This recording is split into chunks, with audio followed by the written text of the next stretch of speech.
comme ça. Après, tu vois, ils demandent la prière. Le pasteur aussi, au lieu d'avouer la vérité que bon, là, c'est compliqué. Euh, Ah. il va commencer à vouloir prier, mentir. Après il commence à aimer le mensonge, tu vois ce que je veux dire. Comment il commence à aimer le mensonge et puis les gens mentent. Comme tu as vu ma vidéo de délivrance, j'ai mis, non? Et moi, j'ai toujours dit que les gens qui disent, qui délivrent les gens, mais il faut qu'ils aillent à l'asile. C'est là-bas qu'il faut aller délivrer les gens qui sont fous. Mais ils ne veulent pas être. Ils ne veulent pas. Ils veulent toujours montrer qu'ils ont un truc spécial. Parce que il faut justifier le fait que les gens payent la dîme, donnent l'argent, Ouais. tout ça, quoi. Même les gens qui disent qu'ils ont le don de guérison, il faut qu'ils aillent à l'hôpital. C'est là-bas qu'il y a les malades, là-bas qu'ils doivent aller faire. Ces choses-là, ça existe toujours, mais c'est vraiment rare. Dieu donne pas ça n'importe comment. À cause des raisons d'humilité, Dieu donne ça, genre, c'est grave. Une fois, je parlais avec un musulman. On parlait. Après, il me dit, oh, voilà, ouvre la Bible, je dis, ok, bon, il dit, voilà, lis Marc, c'est écrit quoi? Comment on vous chasserait les démons, machin. Je dis, ok. Est-ce que dedans, tu as vu, c'est écrit comment chasserait les démons? Il dit, t'as dit que moi, je fais ce genre de choses. Est-ce qu'il parle à moi? Jésus est en train de parler à une audience spécifique. Il sait lui-même à qui parler. Il a pas dit que tout le monde va faire ça. Franchement.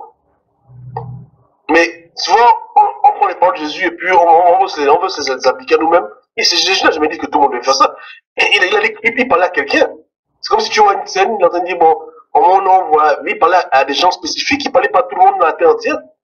Donc si Dieu ne donne pas le don, faut pas inventer. Si te donne, ok. Si te donne pas le don, faut rester tranquille. Mais les gens comme Coutou lisent mal la Bible, ils comprennent mal, ils sont embrouillés, et puis après ils commencent à mentir aux gens, et voilà maintenant les conséquences. Lui là, tu prends un camion, tu remplis le camion d'handicapés. Vous allez dimanche en surprise ninja. Quand il est en train de prêcher Jésus là, tu dis bon Dieu, viens l'enfer. Il va commencer à bégayer, il va commencer à transpirer. Non, mais les enfants de Dieu, même normalement, c'est même quoi ces histoires de l'église là, ils doivent être dans la rue, c'est dans la rue que les choses se passent. C'est là-bas qu'il y a les gens qui, voilà, les gens qui souffrent dans la rue. Vous faites quoi dans l'église? Non, lui, ouais, mais il a besoin que Dieu l'a compris. Et il dit ça, il est même fier de dire ça, hein, que Dieu l'a envoyé dans le monde entier pour pas que les chrétiens paient la débile, vraiment. Si c'est ce que Dieu se soucie dans le monde, c'est que vraiment il y a un problème. Mais j'ai entendu une histoire comme quoi, ou bien il envoie ses disciples devant les églises des autres pasteurs, aller prêcher, aller récupérer les fidèles là-bas. C'est un truc qui m'a étonné très mal. J'ai vu ça sur le net, je sais plus où. Il fait ça, hein? Apparemment, ou bien il envoie ces gens-là, ces gens de l'ANJC. Oui. Au lieu d'aller dans les hôpitaux, guérir les enfants qui sont malades, c'est ce que lui fait. Tu vois un peu. C'est triste. Surtout, c'est un petit formation, c'est absolument peur. Mais ce gars, il ment comme il respire, tu peux pas imaginer. Hein. C'est ainsi même, c'est comme s'il est comme un monstre. Tellement il ment, il se déforme maintenant. Son visage change même. D'accord, mais il ment encore par rapport à quoi? Il ment par rapport à ses révélations. Ah, tout le temps Dieu lui parle, mais Dieu ne lui dit rien.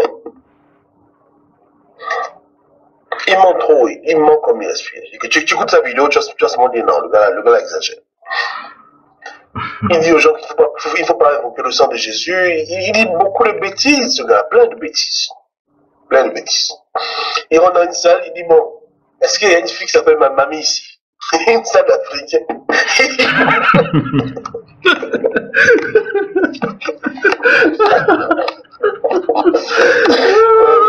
Les prophètes maintenant, c'est difficile. Tu vois une salle où il y a plein de 1000 personnes, tu commences à demander aux gens s'il y a quelqu'un qui s'appelle Marie. Donc, attends, je pense que c'est. Attends, ou bien. C'est bête, hein? Il y a quelqu'un dans la salle qui est malade. J'ai prié pour elle, elle a guéri au nom de Jésus. C'est fini, la Marie est partie. Une salle de 2000 personnes. Tu penses que c'est sérieux, ça? Oui. C'est drôle, très drôle, ça. Ils prophétisent comme le manioc, le gars. Ça, c'est le manioc, ça. C'est que les gens ne sont pas...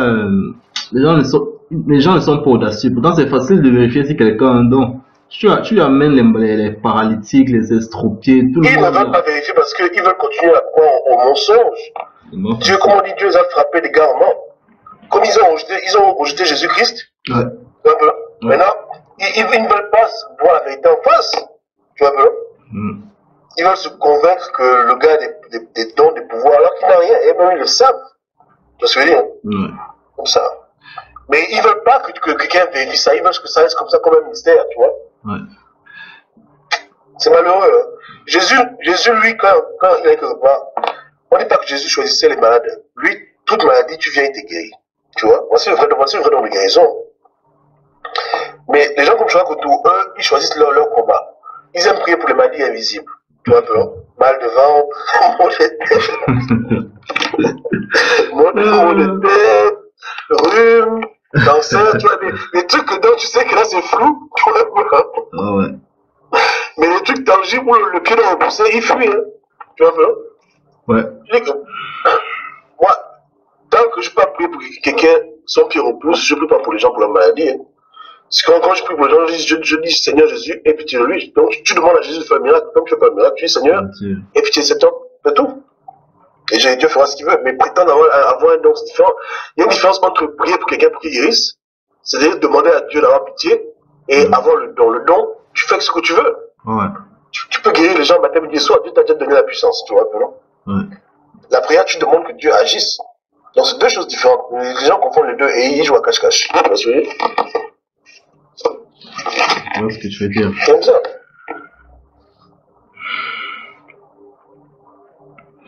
Je crois que il veut devenir comme le gars, le Nigérien. Tibi Joshua. Tibi Street Fighter. Mais attends, il y a aussi un truc qui m'a un peu fait rire par rapport à Kevin Gall. Quand il dit que Tibi Joshua c'est un vrai homme de Dieu, donc sincèrement il veut dire que donc lui n'arrive pas à voir avec ses simples yeux que Tibi Joshua est en train de... Mais c'est pareil, Kevin Gall est un imbécile, c'est quelqu'un qui vit dans les illusions, puisque lui-même il est la version miniaturisée de Tibi Joshua. Donc il ne peut que défendre les bêtises comme ça, tu vois ce que je veux dire? C'est-à-dire que Tibi Joshua, lui, quand il dort la nuit, son rêve, c'est de devenir comme Tibi Joshua. Avoir une grande église, voyager gratuit, tu vois, donc, voilà, faire des fonds miracles, c'est ce que lui rêve, donc il défend ça jusqu'au bout. Kevin Gall, c'est un Français ou bien? Un Français, oui, Kevin Gall, un Français. Il est en Afrique? Il fait quoi en Afrique? Je sais pas, il fait le tourisme. C'est son nom spirituel, c'est le nom qu'il a. Il a une don spirituel de voyage. Il va en Inde, voilà, c'est ça son nom. Il a un don de voyage spirituel. Il prétend être missionnaire en Afrique. Comme si en Afrique, il n'y a pas assez de chrétiens en Afrique. Les Blancs se moquent de nous quand même. En 2015, tu vas être missionnaire en Afrique. Non, il n'y a pas des pasteurs là-bas partout en Afrique. Et en plus, pire encore, il est au Congo. Le pays des pasteurs. Non, c'est un menteur. C'est des gens qui escroquent les gens l'argent pour soi-disant aller en mission, mais c'est des enfants de perdition. Non, mais moi ça m'a beaucoup étonné quand il a dit que Tibi Joshua c'est un vrai homme de Dieu. Mais c'est parce que c'est la honte, parce que j'ai exposé Tibi Joshua, c'est la honte. Ça m'a beaucoup étonné. C'est la honte. La honte. C'est-à-dire que ces gens-là, ils ont atteint un stade d'imbécilité, c'est pas possible. C'est très grave. La honte. Tibi Joshua, j'ai montré aux gens clairement ces fausses prophéties qui ne se réalisent pas. Les gens veulent qu'on voit comme preuve. Il a prophétisé sur l'avion, je crois. Ah! Ça fait déjà presque 1 an et demi. L'avion est où maintenant? Il a dit que dans 2 semaines ou plus, c'est fini, l'avion on retrouve. Ok? Le temps passe, il fait bien semblant, il fait bien. Attends, qu'est-ce qu'il y a? L'avion est où? Non, faut pas se moquer des gens comme ça. Tu vois bien? Ouais. Et le Choa Kotou, lui aussi, même chose. Il avait prophétisé qu'il y avait une marche qui ne devait pas se passer en France. Après 2 ans, c'est fini. La marche a continué, ça fait 5 ans. C'était quelle marche? Absolument, Choa Kotou, il faut prophétiser, quelqu'un la clash dessus, là. C'était un pasteur qui avait organisé une marche pour que les gens marchaient pour Jésus dans les rues, quoi. Ouais. Donc, Choa dit que ça vient du diable. Il a prophétisé que dans 2 ans, C'est fini. Ah bon? Après 3 ans, ça continue. Et puis Shoah, il ne parle plus de ça. Maintenant, Voilà. ces gens-là s'amusent avec le nom de Dieu. Pour que moi je dise que Dieu m'a dit aux gens, c'est difficile. C'est que vraiment, je dois au moins être sûr à 100% que Dieu m'a dit.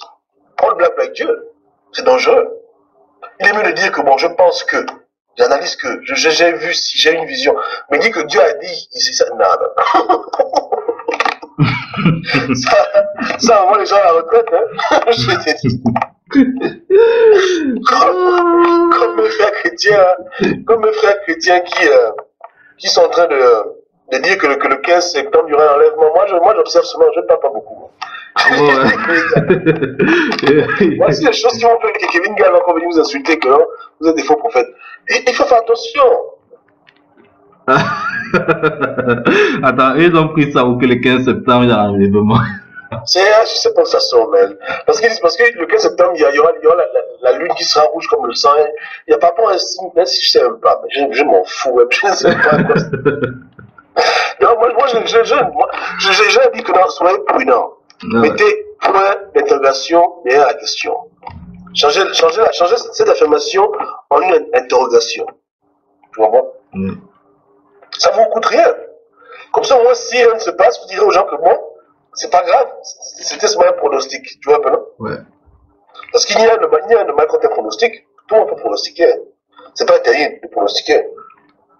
Il y a, comment il s'appelle, le prophète Ibrahim, celui qui annonçait. Il est où le gars là? Lui, il faut qu'on l'attrape. Il a disparu. Même lui poser une question, une explication, il n'est même plus visible quelque part. Non, mais vraiment, lui là. Il a fermé tout. Je te dis que dans la fin des temps là, je te dis qu'il faut vraiment marcher dans l'humilité et vraiment prier 4, 5, 6 fois, 10 fois, 20 fois pour être vraiment sûr que voilà ce que Dieu a dit qui doit se passer. Parce que les événements qui ont rapport au monde comme ça, visible, c'est très brutal. C'est-à-dire que vraiment, ça c'est dur. C'est dur. C'est très très dur. Donc, c'est le truc. Mais Dieu parle aux gens. Le problème c'est que c'est devenu difficile. C'est devenu difficile. Maintenant, le jour où il y aura vraiment un vrai problème, et que quelqu'un va dire le problème qui va arriver, tellement les gens étaient habitués à être déçus, ils vont passer à côté. C'est ce qui est triste dans ce genre de choses, tu vois ce que je veux dire, hein? Ah ouais, c'est vrai. Et que Ibrahim a fait tellement de désordre, que si quelqu'un vient dire que non, écoutez, la marque de la bête, ça sort en décembre, les gens vont dire que non, c'est faux, tu vois. Ouais. Ils sont comme vaccinés, quoi. Ils sont comme s'ils sont vaccinés. Ouais, ils sont vaccinés, donc ils ne veulent plus entendre parler de ça.